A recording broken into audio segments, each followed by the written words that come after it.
Hi guys, welcome back for episode number 74 of the weekly playback. So in this video, I'll be talking about Kavango, which I finally got a chance to play, and some other games. So let's just get into it. Let's talk about Kavango. This is a game that is coming up to Kickstarter in September, I believe.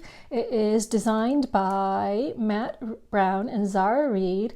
The art is done by Matt Brown and it's published by Mazaza Games, and it's for 1 to 5 players. In this game, you are going to become a conservation expert and build a thriving nature reserve. So I've already opened the box, so I have the components ready to go. So this is a tableau building hand management kind of game in which you are kind of building an engine in your own tableau. There are some contracts to fulfill as well. So the player boards in this game are pretty big, so I'll show you an example of one.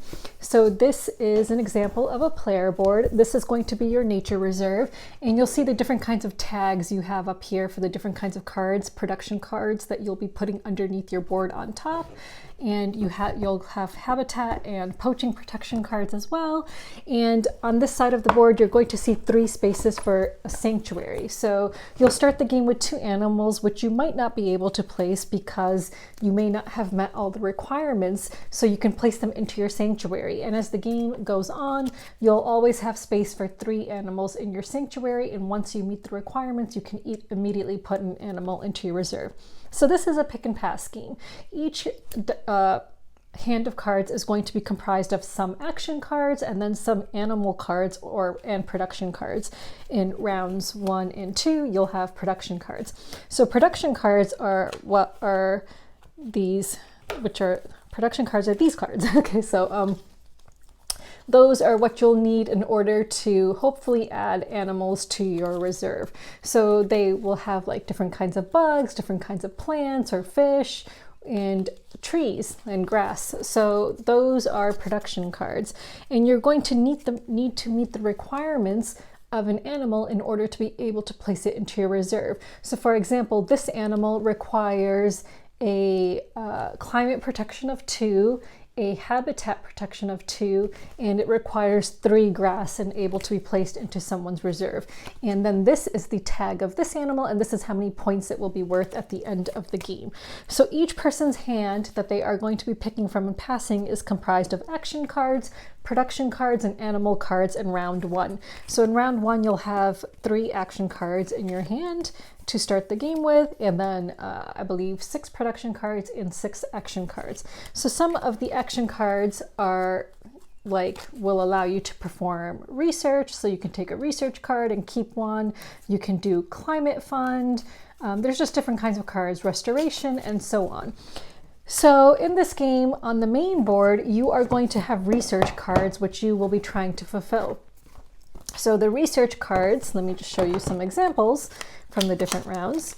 So for example, in round 1, an example of a research card could be, hello Toffee. Toffee's on his way here. Let's see if don't think there's room for you here, Toffee. So here's an example of a research card. So it says, number of animals in your reserve that are 0 to 50 centimeters. So if you meet this at any time during round 1, you can, if you have 2 animals that meet that, you will be able to place a cube on this card and get $1. If you have 3 animals that meet that, you could place a cube on this and get $2. If you have 4 animals that meet it, you could place a cube on it and get $3. You can only complete each research task once. So that's an example of a research card.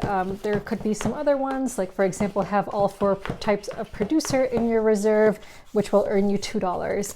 I find money hard to, okay. He's fine. I find money a little bit difficult to come by in this game. So basically, you are going to be picking and passing, and after you pick and pass, you then can play a card.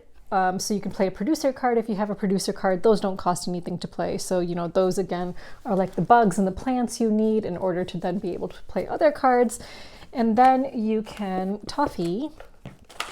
Then you have the option of doing research, and then you also have the option of investing. So you can invest in your own habitat protection and poaching protection. So let me just show you some of those cards. Toffee, you are so naughty. Oh my God, no, you cannot go underneath the board. Stop. Okay. Let me, Toffee. Wow, he is just being so naughty to Toffee. Oh my gosh. Okay, here is an example of a habitat protection card. So in level 1, you need to place 1 cube on it, which is basically money. In level 2, you'll need to place 2 cubes, and you have to, they're cumulative, not, yes, is that the word I'm looking for? Not cumulative. So like, for example, this one, you definitely need 1 cube, and then this one, you have to place 2 cubes on it. Then this one, you need to place 3 cubes on it, and then this one, you would need to place 4 cubes on it. So you have to place the cubes in order. You can't just skip from level 1 to level 2 either. So in order to be at level 2, you would have had to have placed 3 cubes in total. So each person has a habitat protection card and a poaching protection card, because some animals will require you to be at those levels in order to place animals. Toffee, he's just taken this off of the keyboard. Okay. So naughty, oh my god. Okay, so different animals will require you to be at different habitat and poaching protection levels, or climate protection. So during the investment phase of a turn, you can also invest in protecting the climate. By the way, when you place a cube here, you automatically get 1 point. If you complete a research, you'll get a point for each dollar that you received from completing that research task. So climate protection is like everyone's job. So everyone is contributing to climate. So you'll see here for the number of players, you're going to look at the columns for the number of players. So for example, in a 3-player game, you would need 3 cubes in order to then go on to climate level 2. And then you would need to fill up all 6 of these spaces before you could go on to trying to achieve climate level 3. So again, you will get points if you invest in climate protection, but it helps everyone. It's a thing that you will be working on together. So in order to, let me just show you some more cards. So for example, this animal, which comes out in, this is a level 3 card. So you'll see this in round 3 of the game. This would require a climate protection of 3, a poaching protection of 3, and then those production cards to be in your board, underneath your board at the top, in order for you to place this animal. So there are different kinds of animals as well. Like there are, for example, a cheetah. So that's like a carnivorous animal. You'll have like these like birds of prey, but you'll also have like regular birds. You'll have like these small little animals. So different animals require different kinds of tags in order for you to place them. So for example, in order to place a lion, you need 4 of these animal types, and those animals would have required you to have trees and grass and stuff in order to be placed. So it is going to be like a bit of an engine builder, where you're going to try to place animals and then place other animals that require the animals that you already have in your reserve. So at the by the end of round 1, everyone will have played 10 cards. So that could also be an action card. It doesn't necessarily have to be an animal or a produce card. And that's when the round ends, and then you go on to the second round and then the third round. So in each round you're playing 10, you're getting 10 turns basically. There are these rewilding cards which cost 4 money in order to get, so you can turn in 4 money in order to place one of these underneath your board and get one of those tags that you need. There are only 4 types of tags available from that. Each person does start the game with a special ability. Mine I did not find to be super useful. I was the diplomat. I wish I had been the ecologist, because the ecologist can buy a rewilding card for $2, which I think is hugely beneficial in this game. And they can also discard an action card to gain a rewilding card. Like, I think that this card is very powerful, and I wish I had been the ecologist. Instead, I was the diplomat, which says once per round you can make all players hold on to their current pass hands for another turn. So essentially you would have the same hand, same deck of cards, same hand of cards twice in a row, instead of just once and then passing it. And then the other one is when you play a climate fund action card, you can make all players immediately invest up to $2 from money in their bank in climate protection, which again I don't think is that helpful personally. So I didn't think the diplomat was very good, to be honest. So I played as the diplomat and I came in last place. I lost by like 100 points or something like that, so pretty badly. In round one, I feel like I was not getting the production cards I needed, so that hurt me badly, and then I wasn't able to put down the animals I needed as a result, and then as a result of that, you know, it's a chain, like it's gonna cause like a ripple effect. Like if you can't do something, then you can't do something else. So if I'm not able to put down enough animal cards or meet the requirements of the research cards, that's going to prevent me from getting money. If I don't have money, then, you know, it's gonna be harder for me to increase my habitat and poaching protection, because you need money in order to do that. You have to have money in order to place the cubes on those protection cards. So it really is just going to cascade and just cause this, you know, just this negative rippling effect if you don't meet and if you don't get enough production cards in round one that are good. Like, so again, you know, there is going to be an element of luck about which, you know, cards you're dealt and which hands you have in round one, and then, you know, you know, once you're picking and passing, which, you know, hand of cards you're getting. So unfortunately, I feel like I, you know, didn't get enough of the cards that I needed, like of the different bug types and so on. And that prevented me from being able to play certain cards. And it was only in round 3 that I was finally able to spend money on some rewilding cards and then, you know, do some stuff like that to kind of help me out and then play some bigger animals. But it was not enough to help me to really catch up in the game. So that was a little bit of an issue for me personally, but the other 2 players did well. But again, I think that they had characters that were much better than mine. So I would not want to play as the diplomat again. So yeah, so yeah, that is essentially the game. I hope I was able to explain that somewhat well, enough for you to understand how it works. So yeah, so basically you're just picking and passing, playing cards. If you can't play them, you can put them into your sanctuary. You're trying to meet research tasks to gain money, and you're meeting those research tasks by playing certain cards into your tableau and or into your underneath your board, and, you know, production cards, and then you have the opportunity to invest in your own habitat or poaching protection to increase your levels in order to play more and more animals that require those higher habitat and protection levels, or climate change protection levels, which is a communal thing which everyone is doing on this board. And yeah, and then you're passing your hand to the next player, and you're doing that for 10 turns in each round.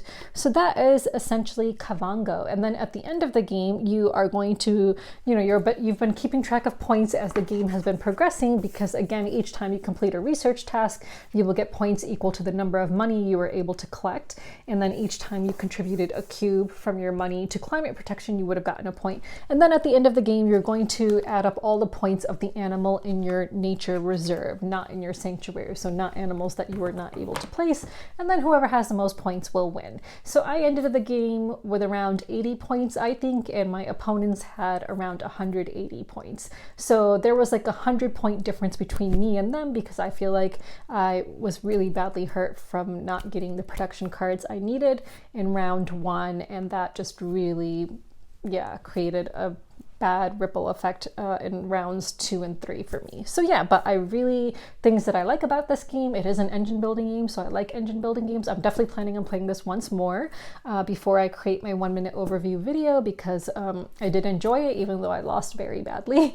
And of course, the artwork is just really beautiful. I love animals. I love the concept of this game. As someone who really cares a lot about protecting animals, this game is like right up my alley. It's like, I absolutely love it. So, and you know, the player boards are just stunning. So let me show you like this purple player board again.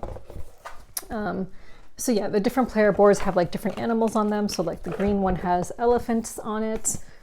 So yeah, you know, it would have been perfect for me if the purple board had elephants, because purple is my color and elephants are my animals. So then this board would have been made for me if it had the elephants on it. But yeah, so I think it's a great game. It just maybe needs you know, I don't know, maybe, you know, maybe they have play tested it many times and maybe people have been luckier than I have, or maybe I was just very unlucky and that's why I performed so badly. But I do want to play it again. I enjoyed it, and yeah, I would try to play with a different character next time. And the players who did do really well, if they're willing to play again, I would have maybe one of them play as a diplomat and then see how well they do, just to maybe test it out and see if that had any effect on how I played.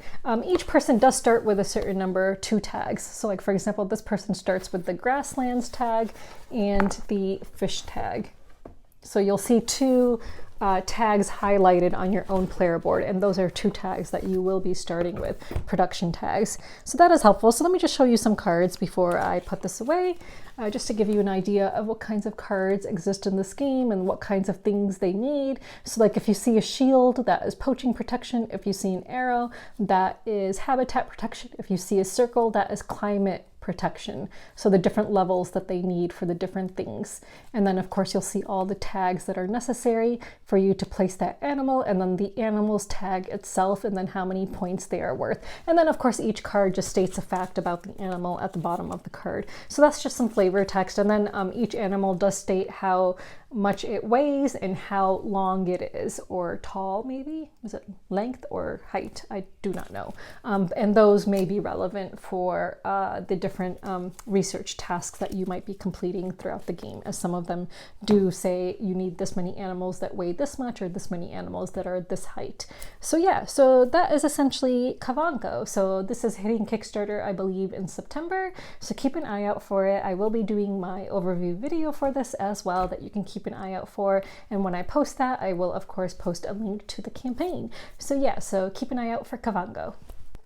Let's talk about Hens. This is a tile placement, card drafting, hand management game for 1 to 4 players, designed by Gianpaolo Razzino. The art is done by Marco Salogni, and it's published by Little Rocket Games. This game came out in 2023. I believe this was a Kickstarter game. I picked it up at my local game store, and I absolutely love this game. I have now played it 5 times. Yes, I've played 4 games of it with multiplayer, so 2 2-player games and then 2 3-player games, and then I also played a solo game of it. So I will talk about how it plays first and then give you my thoughts on this game. So I'm going to be talking about a multiplayer game.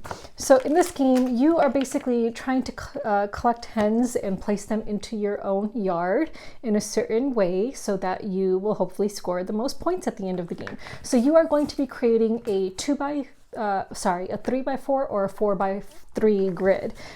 So when you place a hen, it must be placed adjacent to a hen that already exists, but there are certain rules that need to be followed. So everyone is going to start the game with 4 cards in hand. There are a bunch of different types of hens, so let me just show you the different types, and you will see that they produce a different amount of eggs and a different amount of metals. Some of them don't produce any metals, like they aren't award winning, but some of them produce fewer eggs than others. The numbers are relevant. The numbers and colors are relevant for how you place them. They are not relevant for scoring. For scoring, what's relevant is going to be the number of eggs and the groupings of the different hens that you have. So you are going to start the game with 4 hens, and there goes my air conditioner. Let me just shut that off. Power. Okay, so you are going to start the round with 4 cards in hand, and again, there's different types of cards, and you, depending on player count, you may have to remove a certain type of hen from the game. So there are 2 breeds that have 12 cards each, there are 2 breeds that have 10 cards each, and 2 breeds that have 8 cards each, and then 2 breeds that have 6 cards each. Those are the ones that produce more metals and eggs. So on your turn, you are going to draw 2 cards. You can draw a card from the draw deck or from the top of someone's discard pile, not your own discard pile. So you are then going to play a card from your hand and then discard a card into your own discard pile. So each round you are going to play a card and discard a card, but you're drawing 2 cards, either from the draw pile or from other people's discard piles, from the top of their discard piles. You can look through other people's discard piles at any time to see which cards are in there, but you cannot change the order of the cards because you can only draw from the top of their discard piles. When you place a card, if it is of the same type, you can place it next to each other without following any number rules. However, if the hen is of a different type, then the card you place has to be 1 above or 1 below the number that is adjacent to it. Sorry, that's not a good example. Here we go.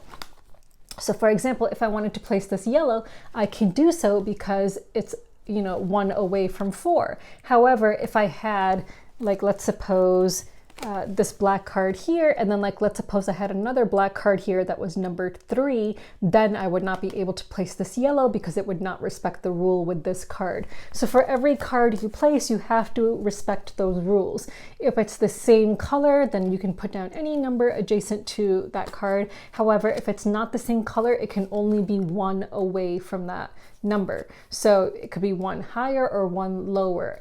You cannot wrap around from 1 to 6. So 6 is the highest number card in this game, and you cannot wrap around.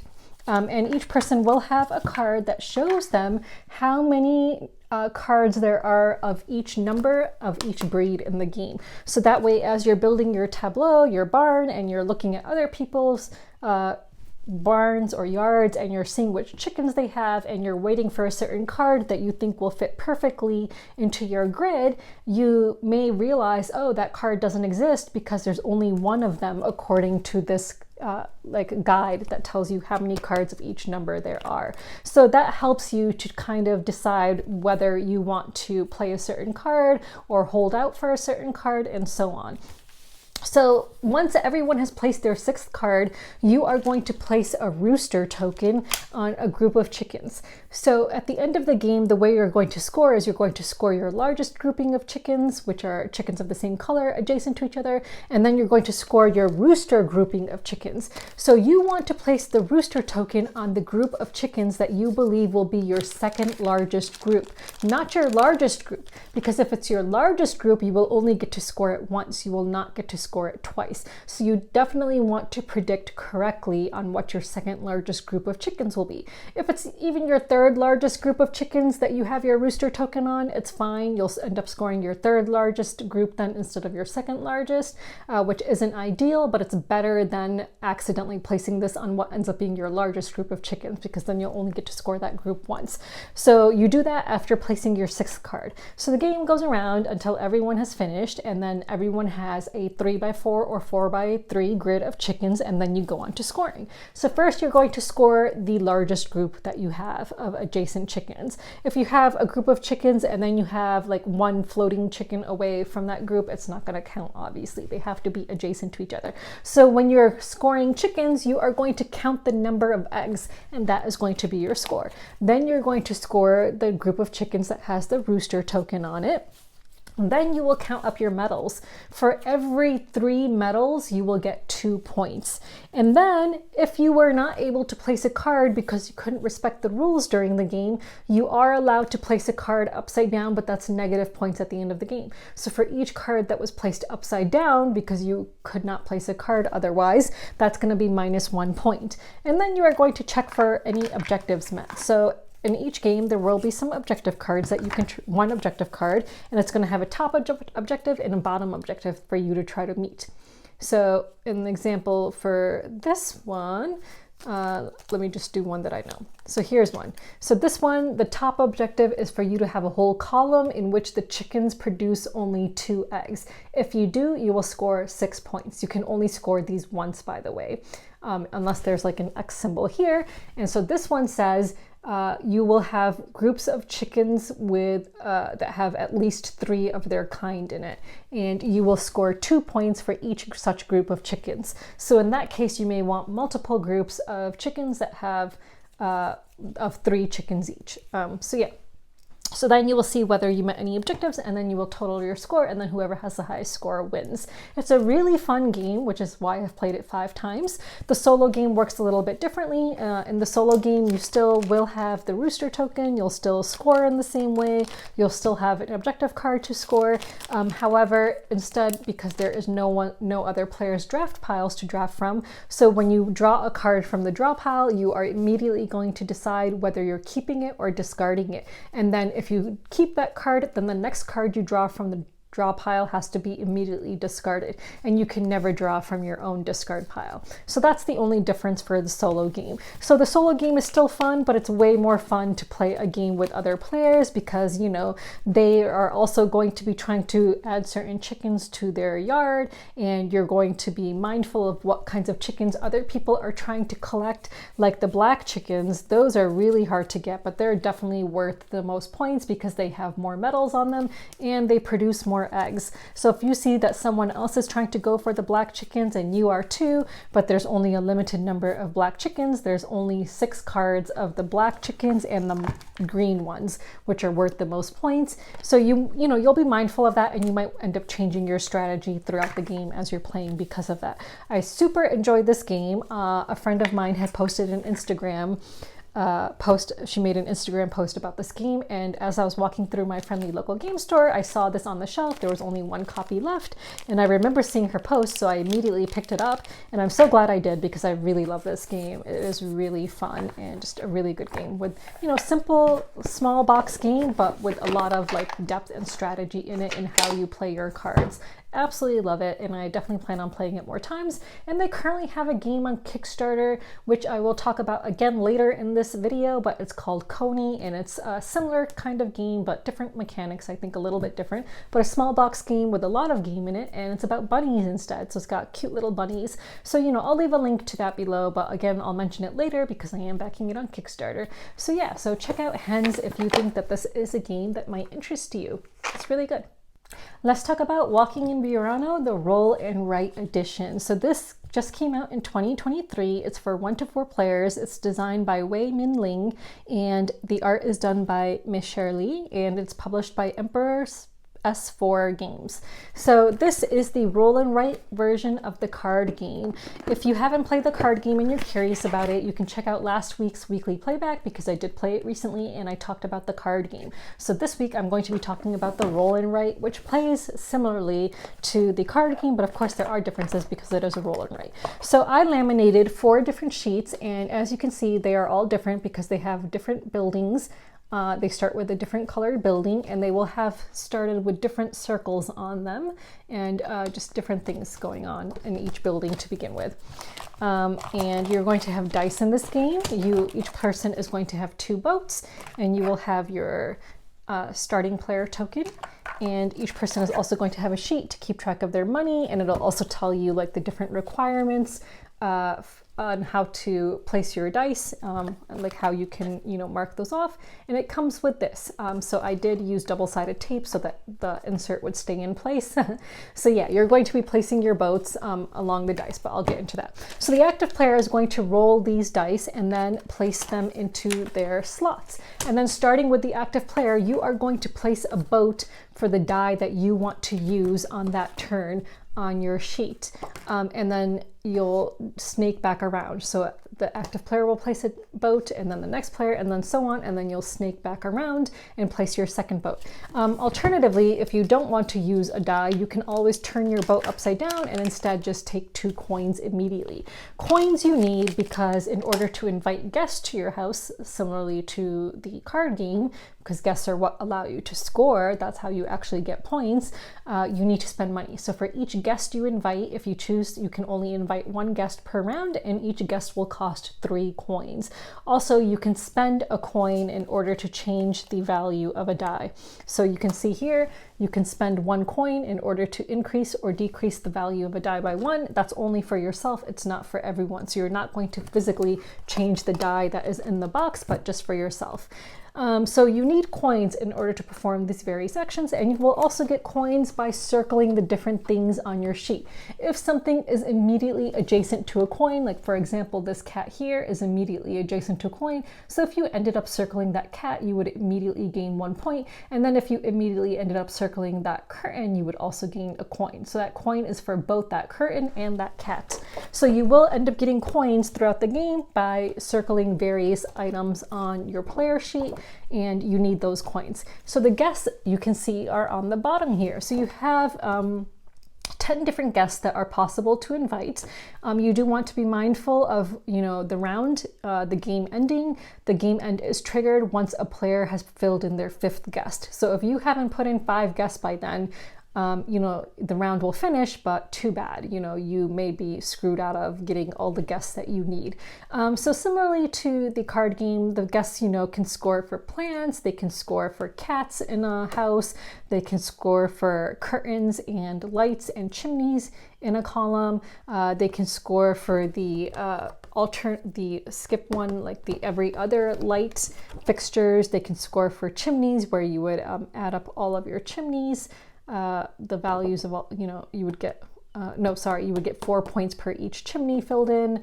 So yeah, there's one where you can get the cats in a whole row and so on. You would get 4 points for each cat in a row instead of a column and so on. So there are a bunch of different guests, just like in the card game, but in this game there are not a limited number of guests. So each player is going to have all of the guests available to them on their own sheet. But of course you have to be mindful about the round ending.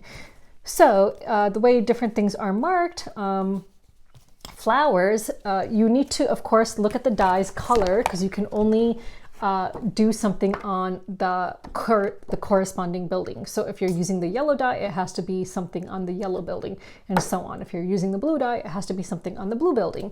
So in order to mark a flower, you're going to be writing in the numbers underneath flowers, and they have to go in descending order. So the higher up the flowers, like you can go from like 6 to 5 to 4, or 6 to 3 to 2, and so on. And then the flowers will score by adding up the value of the flowers. So you want to try to get 6, 5, and 4 if you can for the flowers, because that will give you more points if you end up getting the guest with the flowers. So that's how you are able to use the die for flowers. For cats, if a cat is on the first floor, you will need a number 1 or 2 on the die. If it's on the second floor, you'll need a 3 or a 4 on the die. If it's on the third floor, in order to circle the cat, you'll need a 5 or a 6. So that's how cats work. For curtains, in order to circle a blue curtain, you need either an even number, so either 2, 4, or 6. To circle a red curtain, you need an odd number, so 1, 3, or 5. And again, the die always corresponds to the building that you're doing the action in. The lamps, so again, you have these light fixtures. You want to circle every other lamp, because that's how they will score. You won't be able to score lamps if they're like adjacent to each other. And then chimneys, you will be writing in numbers underneath the chimneys, and you can only have one number once. So, you know, you're basically going to be using all 6 numbers if you're planning on filling in all 6 chimneys, but you can only use each number once.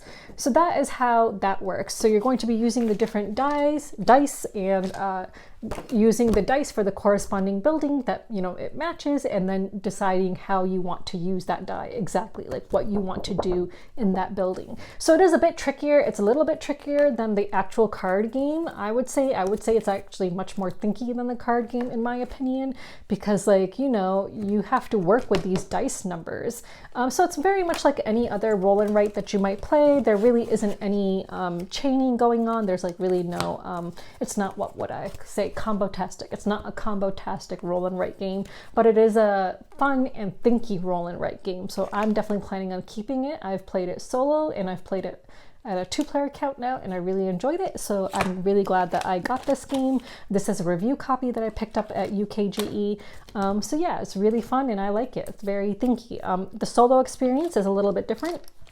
So I did forget to mention that if you want to use the same die that someone else already used, and you see someone else's boat there, they will get a coin from you. So you have to spend a coin, and they will gain a coin then if their boat was there first. In a solo game, you are going to take 2 other boats that are not your color, obviously. So in the first round, you get to place anywhere. And then when you remove the boats that you placed in the first round, you're going to place the bot boats there. So those boats will then take up the place of like another player. So in the next round, if you want to use the dice where those boats are, you have to pay a coin. And then again, you'll place your boats, and then the bot boats will move to where you placed your boats in that round. So that is how the solo game works. So it works pretty well. I think it simulates a multiplayer game pretty well. So yeah, so I really enjoy this. And if you like roll and write games, and you're looking for another thinky roll and write that can be played solo and doesn't take up a lot of space, and if you like the original card game, then I think you will like this game. So check out Walking in Burano, the roll and write. Another game I played recently, a 2-player game, is, well, I played a 2-player game of it. It's not a 2-player game. Is Santa Monica. So Santa Monica is a game that came out in 2020. It's designed by Josh Wood. The art is done by Jeremy Nguyen and Josh Wood, and is published by Alderac Games, and it's for 2 to 4 players. So I did receive this as a review copy from AEG in 2020. I think I may have even created a 1-minute video of it. That's when I had started creating my content, and AEG was very kind to send me me a bunch of games. They were one of the first publishers who had reached out to me and sent me games when they caught wind of my 1-minute videos. So I did play this once back in 2020, and I played it for the second time again recently at a 2-player count both times. So in this game, you are basically just building a tableau of a beach and a boardwalk. So you are going to have these different kinds of cards. Let me just show you. And so some cards are just like beach cards, some cards are going to be like boardwalk cards, and some of them are going to have like activity rings on them in which you need to get meeples into them. Cards will have different tags, and like they may give you a certain bonus when you get this. So like if you get this card, you will get 1 blue person and a sand dollar, and it has an ocean tag. This card has like the shopping tag and the tourist tag, and it'll give you 3 orange people, and this, I believe, is like a scoring condition or something like that. Yes, so for every sand dollar is like 1 point or something like that. So there's like different cards, and like they have different like scoring requirements on them. Some of them do. Some of them, you know, will have different tags and give you different things. Some of them, like this one, requires people in that circle in order to score this card. So if you have 3 people in it, then you'll score 4 points, and so on. So you are building up a tableau, and the game end is triggered. The game ends once everyone has 14 cards in their own tableau. So, you know, you're a boardwalk and beach. And throughout the game, you're also going to have 2 sand dollar actions that you can take. So you're basically going to be either taking a card or completing a sand dollar action, so you can pay money in order to take a card. When you're taking a card, there's always going to be a top row and a bottom row. You'll always take a card from the bottom row, and then the top card will slide down and a new card will come out. And so the bottom row can be either beach cards like the ocean cards or the boardwalk cards. They aren't necessarily just boardwalk cards because they're on the bottom row. Like it's the whole draw deck that, you know, fills in all the cards that you can draw from. There are different kinds of meeples. So you have like your tourists, you have like your VIP meeples, which are the green ones. You have a foodie truck and a foodie token. There's only 1 foodie token. So when you draw a card, if you take a card from underneath the foodie truck, it'll advance. If you take a card from underneath the foodie, it'll advance. And if they meet, then, you know, you get some kind of a bonus, like you get to either move a meeple or take a sand dollar or something like that. So if you take a card that's underneath the food truck, you get 1 sand dollar. If you take a card that's underneath the foodie meeple, you get to move a meeple. If they're both at the same spot and you take a card from that location on your turn, then you get like double the bonus. You get like a movement and $1 instead of just 1 thing. Or you can move, or you can have 2 movements or $2. There are these VIP tokens, which, you know, if your VIP person moves into a tag that is indicated on your starting board, then you will get a point. So you'll put one of those tokens down. So for example, this VIP would want to visit those kinds of cards that have tags on that. And then if there's a foot token on it, you'll get a point for that at the end of the game. So each person starts with a different board, and along these boards are where you're going to be placing the cards. So at the end of the game, for scoring, you will score any activity rings in your VIP movement, and then you will score, there's going to have been a objective for you to try to meet. So if you met the objectives, you would get those points. I don't know where they are right now. Oh yeah, here we go. So, before you get to the objectives, you'll score your top cards and your bottom cards based on their own scoring conditions. And then there will be an objective tile that will have been out. And if you meet those, then you'll get the points for them. So yeah, so they have different things going on in them. Like, so for example, 2 points per waves in your longest wave group. Then, you know, just different things like that. And you can even lose points with these. So yeah, so that is essentially Santa Monica. We found ourselves having to check the rule book a lot. We found ourselves having to go on Board Game Geek a lot, and that was very frustrating. You know, I had kept this game, I remember, because I really just loved the pretty pastel artwork. You know, I didn't really have any games that were like beach themed, but after this play of this game, I have decided that I will be culling this game for my collection because I don't think the pretty pastel artwork is enough for me to keep it. It was just a frustrating experience having to refer to the rulebook and realizing that this rulebook is really lacking A lot of cards just needed way more explanation. You would have to refer to BGG. Sometimes there was, there were contradictions, there were inconsistencies that I found. So it was just a bit of a frustrating experience. My friend who I played it with was way more frustrated than I was. She was like, burn this game. So she definitely helped me to make the decision to cull it because I was already on the fence about it. And the only reason it had stayed in my collection was because, kind of sentimental value, because when AEG reached out to me back in 2020 to see if I wanted any games, this was a new game back then. So this was a game I had included in the list of games that I requested from them when they wanted to send me review copies. And so I was just really honored at that time to have received this game. It's just so freaking pretty. Like, I absolutely love these like muted pastel colors and everything. So yeah, so I think I hung on to it just for sentimental reasons, but I think it's time to let go of this game now. So this is going to the cull pile just because of the frustrating experience. I can't see myself reaching for this game again to play it. I think having played it twice now is probably enough, and it's time to move on to a new home for this game. So yeah, so if you've played Santa Monica, let me know your thoughts about this game. Apparently there are people who do love this game because I posted a picture of Toffee when we were playing this game, and other people responded on the post saying how much they love this game. Toffee did not like this game. I think he was trying to warn us. Like, when we were playing this game, oh my god, he was just so misbehaved, trying to mess up things all the time. It was just a little bit frustrating, so finally we had to kick him out. And right now he's just I wish I could point the camera to him because he looks super adorable. The way he sleeps with his like little feet curled and like his little paws curled, like all of them are just curled right now, and he's like in his twisted shape right now. He's just super adorable. Yeah, maybe I'll post a picture of how he looks when he sleeps like that. So he's sleeping like that right now on the other end of the table. But yeah, he was trying to warn us about this game. He was like, just put this game away. He kept on trying to mess it up. And honestly, we should have listened to Toffee. So yeah, so that game is being culled. So moving on. So let's move on to the next part of the video, which is games that I am backing, I think. Yes. So I realized that I forgot to mention some games in the last video. So I mentioned how I had canceled some pledges, but then I forgot to mention some campaigns that I am backing.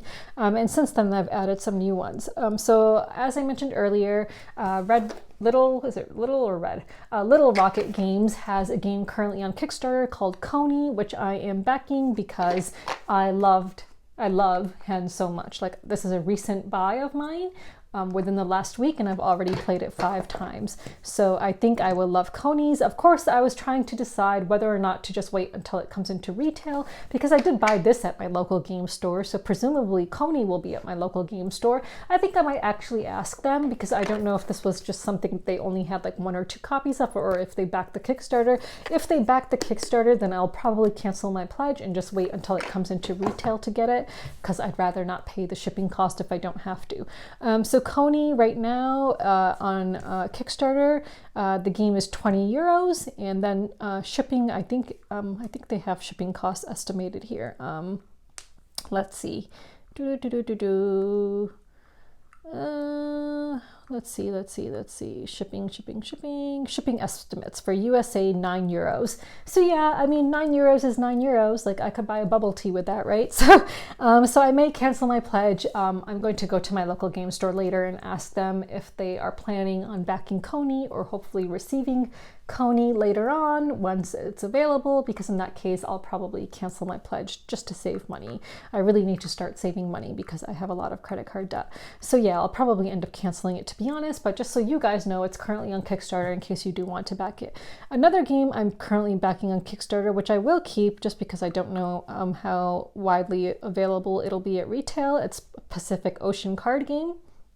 So it's got really beautiful watercolor art of different animals in the Pacific Ocean.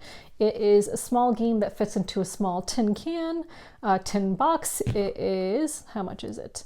So I am backing the Kickstarter exclusive edition, which is $20 Canadian. And shipping, I think they said, was around 5 Canadian dollars, maybe a little bit more than that. So this is a game that I'm not sure, 8 Canadian dollars, so around 6 US dollars. So I know it's just a small card game, but I decided to back it just because it does have the Kickstarter exclusive.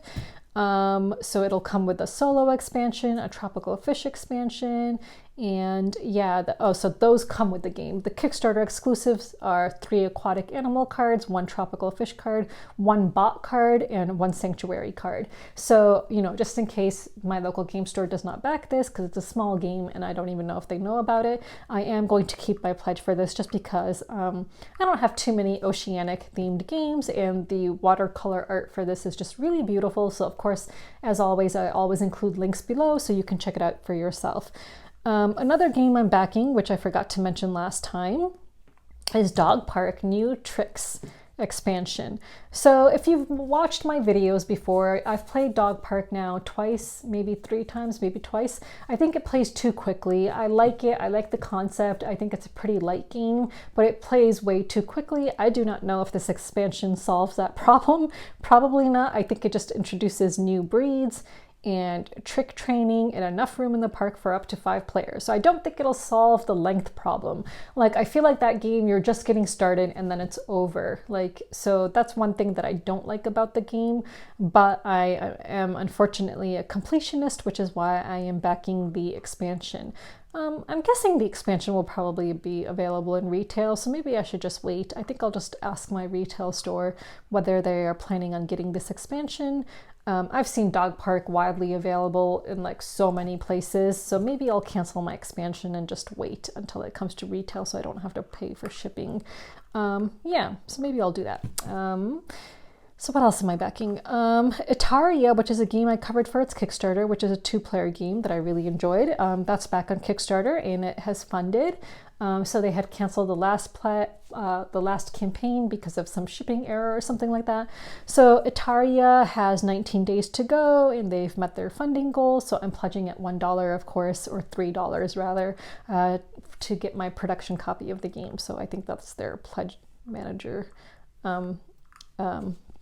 Price point is $3, so I'm backing it at $3.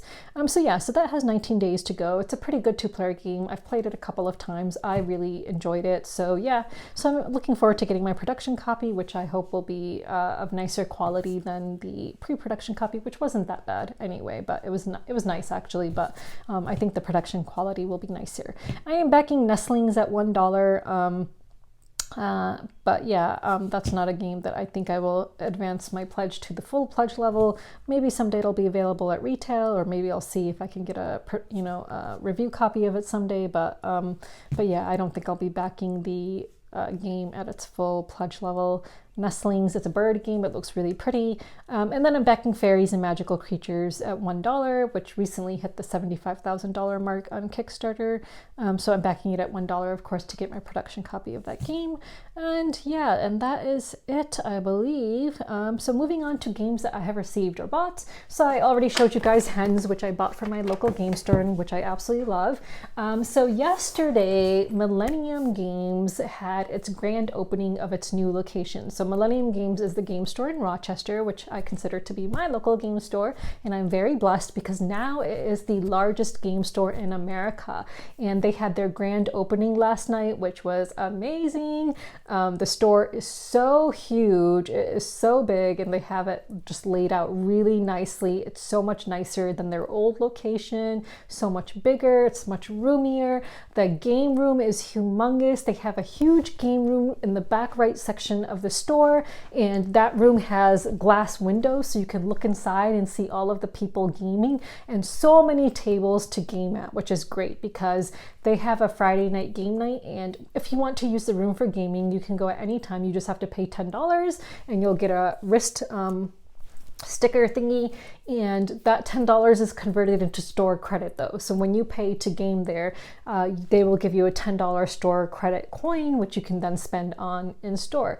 So that's really nice. So if you use their gaming space, at least you basically get your money back that you then get to spend in store. I think that's a really nice way of doing things for them. So, you know, at least their space isn't free, but at least we don't feel like we paid $10 just to game. Like we'll get to spend that $10 in the store.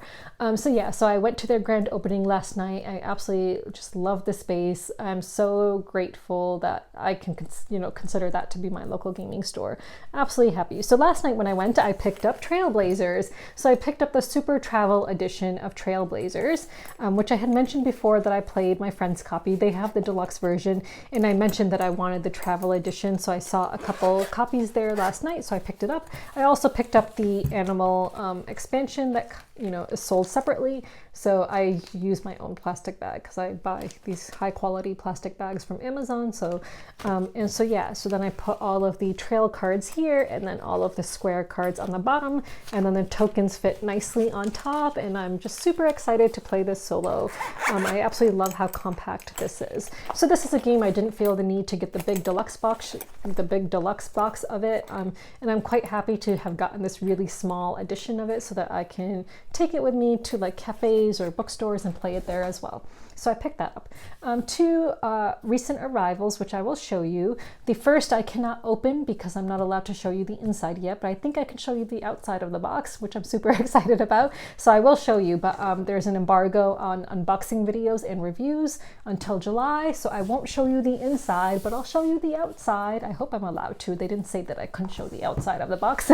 So it is 3-Ring Circus from Fabio Lopiano and Remo Canzadori, and it's published by Devere Games. So this is a review copy I received, and I am just so freaking excited for this. Now, first I will mention that Devere Games reached out to me a couple months ago just for some consultation about this game design, because as a lot of people know, I am an elephant ambassador, which is kind of just like a voluntary thing. I have volunteered at an elephant sanctuary in Asia twice, and I joined their ambassador program to educate people about the horrors that Asian elephants go through, because everyone knows about what African elephants go through in poaching, but fewer people are aware of the horrors that Asian elephants have to go through in order to be trained for circuses, for logging, for elephant trekking, for elephant painting, for just any kind of entertainment or work industry. Temples, elephants are used for religious activities in Buddhism and Hinduism. So yeah, anytime an elephant is used for any kind of work or entertainment, it has to have gone through a very horrific process called fajan.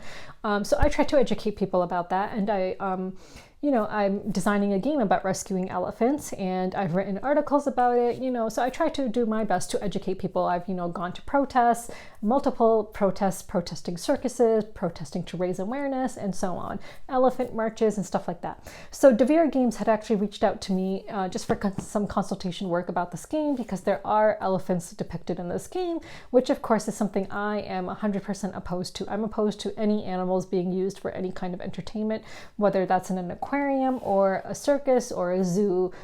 So yeah, 100% against tigers and elephants and any other animal that is depicted in this game being used for entertainment. So they reached out to me to see if I could put them in touch with certain organizations that help Asian elephants, that they could maybe donate a certain percentage of their profits. Unfortunately, it seems like that didn't pan out from what I heard. I'm planning on sending them some more contacts that I have, because the one contact that I thought would be really great for that unfortunately did not follow through like I thought she would. And I do know a number of different organizations have contacts, so I will follow up with them again. But I think that they had mentioned that they would have a note in the rule book about it. So yes, I am planning on playing this game because, number one, I love Devere Games, and Fabio Lopiano is one of my favorite designers. I love his designs, and I, did try to do some consultation work on, hopefully the rule book will say something about that, because they said it would. I can't open it right now on camera again because unboxings are not allowed right now, but in my mind, I'm going to pretend that they are holographic animals when I play. And anytime I talk about this game, I will, of course, have a disclaimer and make a note and leave links to organizations and websites where people can learn more about how animals are treated, and especially elephants in circuses. So yeah, so anytime I talk about this game in the future, I will leave links like that, and of course have a disclaimer of some kind. So when I play this game, I'm just going to, in my mind, pretend that they're holographic animals, because I have started to see that that is a thing. So I've seen that that's starting to become a thing, like holographic circuses, like, because they're trying to educate people about the horrors the animals go through. So I've seen some really amazing, like, holographic animals So yeah, so this came and I'm really excited to play it because I do love Devere Games. I think that their games are just amazing. The spot gloss on this box is really fantastic. I know it's not going to show up in the video, but oh my god, the way they did it is just really beautiful. The artwork is just really pretty in this game. It's got like a very vintagey vibe to it, but of course I can't show it to you yet. So yeah, so that'll be coming out at some point from Devere Games. A few months ago, a designer had reached out to me to see if I would like to receive a review copy of his game, and that arrived. It's called Dawn. And I said yes because the artwork just looks fantastic, and it said something about playing a social deduction game in which you get to choose your own role. I don't know exactly how it plays yet, but I'm excited to try it out. It's just got cool artwork. So the box has a bunch of different cards in it. I'll just show you a couple. So yeah, just like, there's just a bunch of, they're all like, those are all the same, but cool artwork. Let me just show you some of these square cards. So yeah, I like the art style. It's unique, it's different. I don't think I have any games with like this kind of art style necessarily. And it comes with some closed envelopes that you can't open until you reach like certain points in the game and so on. And then it has just one first player token. So yeah, so this arrived. It's a pretty compact box and I'm looking forward to checking it out and seeing exactly what it is. So those are the games that I either bought or received. So moving on. So going on to updates, I can finally post the FlagCon logo. So FlagCon is the convention that we are starting in Ithaca, so Finger Lakes Area Gaming Convention, and I am on the committee that is basically, you know, bringing this convention to life. So yeah, so FlagCon is, you know, in the works. Again, it'll be the first weekend of November. I'm going to post links below for the Facebook group for FlagCon. We are on all social media platforms. We have a guild on BGG. So yeah, so please, if you are interested, you know, please like and subscribe or whatever to all of these pages and accounts, because that will really help us and hopefully get the convention off the ground and running. And we hope it'll be a yearly thing. I did check out the space where it's going to be held in Ithaca yesterday. It'll be held at Hotel Ithaca. So I checked out the whole hall that we have booked, and if we get more interest, we may be able to book another hall that's on the same floor within that same hotel. Ithaca is an amazing city, of course, which you know, of course, I love a lot. It's a beautiful, gorgeous city with a lot of amazing food options, a lot of nature. So if you do want to come for the convention, if you're from out of town, you can stay in a hotel or an Airbnb and explore the many waterfalls that we have and hiking trails, and it's just a really beautiful city. I absolutely adore Ithaca. So yeah, so definitely come and check out FlagCon. So do mark your calendars. It'll be the first weekend of November. I will say that I personally don't like the colors of the logo. I asked for alternative colors like turquoise and purple, but it was a democracy. We voted on which colors we like, and primary colors won out because I guess that's more board game-ish. I personally am not a fan of the colors of the logo, but whatever. So yeah, so I wish that they had voted for the purple and turquoise ones that the designer came up with. Those I thought were much prettier. But anyway, yeah, so the convention will be happening, so do check that out.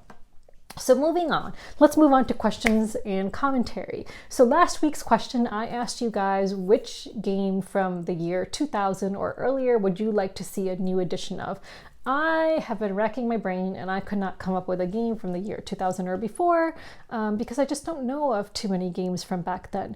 So I'm going to cheat myself and come up with a game that is not that old, and I'm going to go with Five Tribes. Now I know that Five Tribes isn't even yet 10 years old. It came out in 2014, but here's my reasoning. So Five Tribes is a really great game. Imagine if they came out with a new edition of it that included all the expansions in one box, because there are also so many promo Djinn cards which I have wanted to get my hands on, which I have in my wish list on BGG, which are just unavailable to find. So I know that those are promo cards, so maybe those wouldn't be available. But imagine, I know that the Artisans of Nagala, which is an expansion which many people have not been able to find. So imagine if they did a reprint of this, but a new edition with updated artwork like by Vincent Dutrait or Ian O'Toole, but one big box with all of the expansions. How amazing would that be? I think that would be really cool. Five Tribes is such a classic game. It's really good.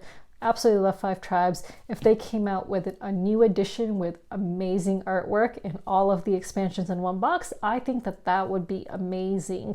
And I would also recommend that they change the name of the one character in the solo mode, because that is actually offensive to Shia Muslims, but I won't get into that right now. But I am Shia Muslim. I'm the kind of Muslim that you find in Iran, Iraq, Lebanon, and so on. And so yeah, so the name that they used for their solo mode is quite offensive to Shia Muslims, but again, it's a lot, it's, you know, it's a history lesson that I'm not going to get into right now. So, but yeah, so if they came out with a new edition, I would reach out to the publisher about that as well to see if they could change the name. Because they really should have done their research and hired a cultural consultant about that. But anyway, so yeah, so that is my answer for my own question, even though I know it's cheating a little bit. So moving on. So I did receive a question. Someone asked me, because I mentioned in my last video that I am a huge Alice in Wonderland fan, and I have collected stuff from that you know, that franchise, that, you know, so people asked, and I have a number of books, like I have a number of different editions of the Alice in Wonderland book, like with the different kinds of artwork and different art styles. So someone asked me, why do I love, or what do I love about Alice in Wonderland so much? So, you know, that's a bit of a hard question to answer. There's just so many reasons. I think, you know, I've always been someone who loves fantasy and like the whimsical kind of stuff that exists, you know, in this world. Like, so books like that are fantasy or movies and things that are just whimsical. And so I was really drawn to Alice in Wonderland as a kid because of like the Cheshire Cat, the Mad Hatter, just like all of the really like stunning imagery in the movie. And then as I got older, I started to appreciate the metaphors more and more that exist in the movie and like what they actually represent in the book. So yeah, so as I got older, I started to appreciate it more for what I think maybe the author actually intended. But as a kid, I really just loved the colors and the whimsy and just like, you know, the fantasy of it all, and just, you know, imagining myself being Alice. So I've always loved Alice in Wonderland, and I have a number of board games that, you know, are about Alice in Wonderland, including Wonderland's War. So yeah, so I really just love it. You know, I think it's really great. You know, I really miss the old Disney classics. So anyway, moving on. So my question of the week. So I saw an update from Mind Clash Games that a playmat for the main board of Trickerion is coming out. They don't have it yet, but they're planning on producing it and some of their other board games. So my question is, why a playmat over a board? So like there's so many games now that are producing playmats as an alternative to a board. So you know, the main game will still come with the board, but you can buy a playmat additionally, or sometimes even replace the board completely with a playmat. Like I've seen some Kickstarters offer you an option, right? So I just want to know, why a playmat? Is it just because the cards are easier to pick up, or is there some other reason? And I want to know which one you prefer. So as a gamer, do you prefer a playmat or a board for the main board? And even player boards, like individual player boards, would you rather have a playmat or a board, and why? Why one over the other, and why not the other? So I would just like to hear arguments from both sides. Is it because the colors are more vibrant on a playmat, or is it just because it's just easier? You know, I don't know. I'm just curious. So if you could answer that question for me, I would greatly appreciate it, especially as someone who does hope to one day publish board games. So, you know, it's also good research for me. So I guess that is it. And until next week, bye.